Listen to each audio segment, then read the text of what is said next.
नमस्कार मित्रों। विश्व की सुप्रसिद्ध इस्लामिक शिक्षण संस्थान दारुल उलूम देवबंद एक फतवे से आजकल चर्चा में है। आज हम इस विषय पर आपको ज्ञात कराएंगे कि गज़वाए हिंद क्या होता है और इसके क्या इफेक्ट होंगे, जिस प्रकार से इस सोच को प्रमोट किया जाता है एशियाई देशों में। इससे क्या असर पड़ेंगे आने वाले भविष्य में, विकास, सामाजिक विघटन को रोकने के लिए इत्यादि इत्यादि पर जो इस प्रकार के शगुफे के पीछे क्या कारण है, क्यों इस तरह के जो है फतवे जारी किए जाते हैं। कोई ना कोई इसका रीज़न होता है, बशर्ते कि इनसे कुछ होने जाने वाला नहीं है। लेकिन आने वाले भविष्य में ये ब्रेन वॉशिंग एक नशा है, नशा पिलाया जा रहा है नई पीढ़ी को। विषय को विस्तार से बताने से पूर्व मैं आपसे अनुरोध करूंगा कि आप हमारे चैनल ई दर्शन को लाइक करें, सब्सक्राइब करें, कमेंट्स करें और शेयर करें। मित्रों, एक फतवे से चर्चा में जब इस्लामिक संस्थान दारुल देवबंद आया। देवबंद उत्तराखंड से लगा हुआ है, पश्चिम उत्तर प्रदेश में है, सहारनपुर में।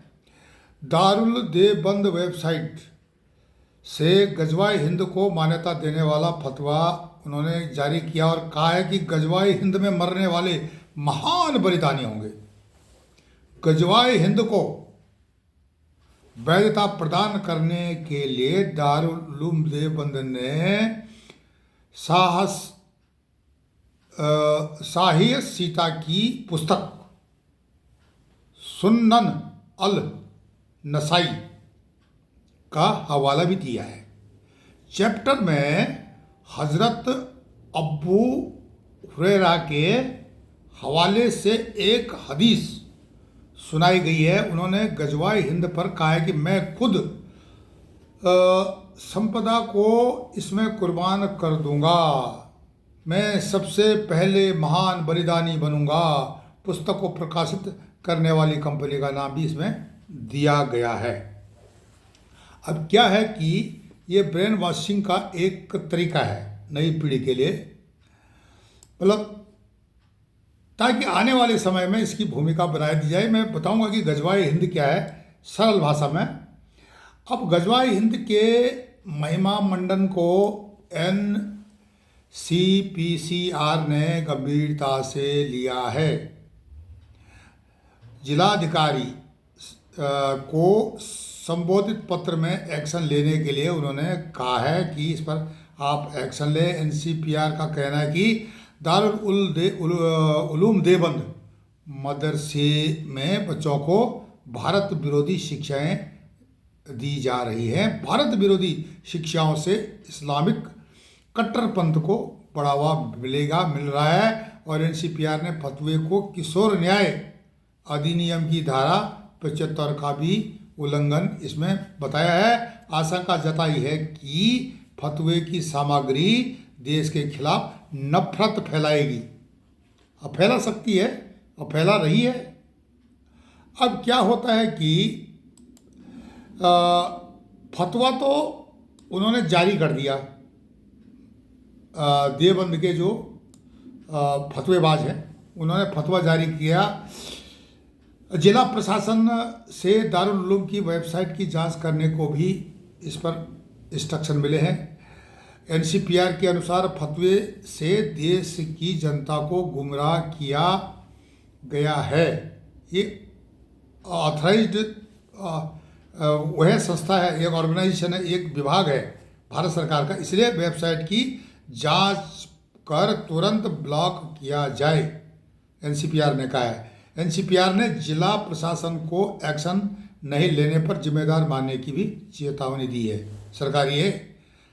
वहाँ के जिलाधिकारी दिनेश चंद्र सिंह जी ने बताया कि NCPR के निर्देश प्राप्त हुए हैं। मामले की जांच देवबंद के CO और SDM से करने को कहा गया। विवाद पर दारुल उलूम देवबंद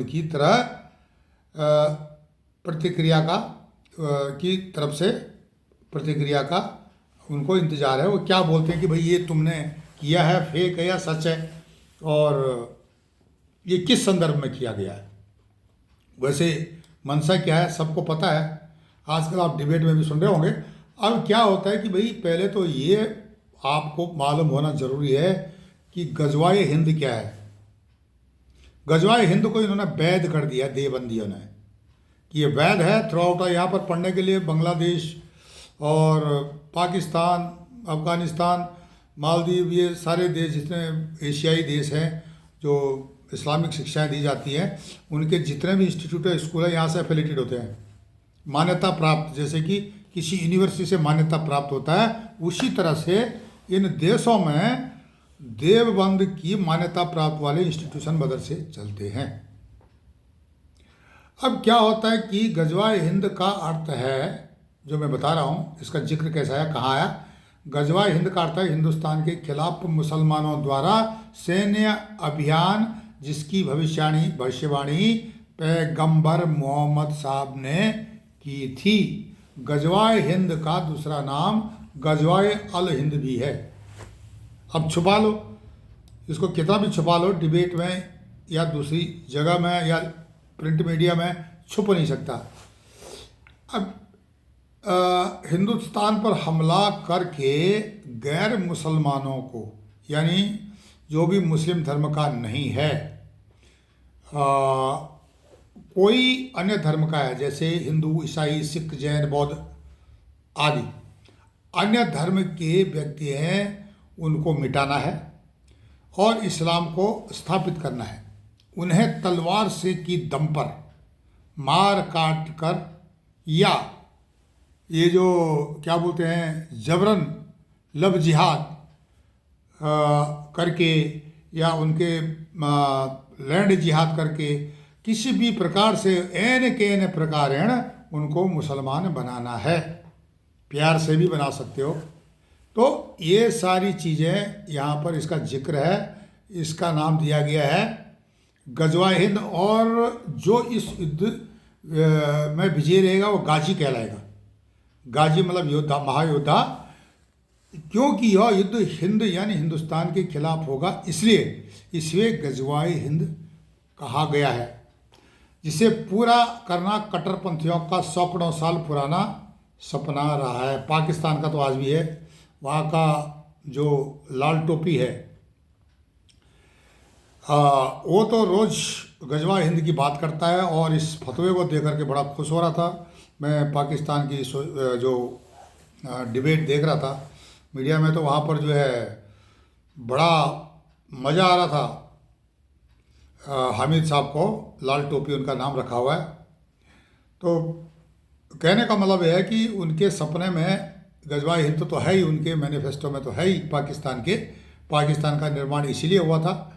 और गजवाए हिंद के सपने को देखते हुए, कॉन्सेप्ट को देखते हुए, लेकिन यह संभव नहीं है, क़यामत तक नहीं होगा। यह उत्तर प्रदेश के मुख्यमंत्री माननीय योगी आदित्यनाथ जी ने उनको स्पष्ट कर दिया है।